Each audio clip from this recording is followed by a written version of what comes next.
आज हम आए हैं एक ऐसा जगह जहाँ इस घर में आज भी भूत दिखाई देता है। रात होते ही यहाँ पर भूत दिखाई देता है। आप यहाँ का कहीं भी गली मोहल्ला सड़क पे जाइए तो यहाँ पे देख सकते हैं बहुत अजीब तरह का शाम होने के बाद यहाँ पर अजीब तरह का आवाज़ें आते हैं इस जगह पे। तो यहाँ पे देखते हैं शाम हो चुका है, अभी आपको हम 10 मिनट रखते हैं।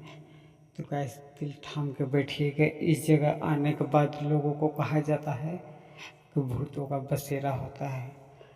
यहाँ पे जो होता है वो कहीं भी नहीं होता है। ये वो जगह है जिस जगह कहा जाता है आज भी भूत का अड्डा है। देख सकते हैं हम यहाँ पे ताला लगा के यहाँ से हम निकल लिए, क्योंकि यहाँ पे बहुत सुनसान जगह है। यहाँ पे इस जगह पे कभी कोई आदमी नहीं रहता, क्योंकि यहाँ पे हमेशा भूतों का बसेरा है। कहा जाता है कि यहाँ पे एक समय था जब यहाँ पे लोगों का बसेरा हुआ करता था।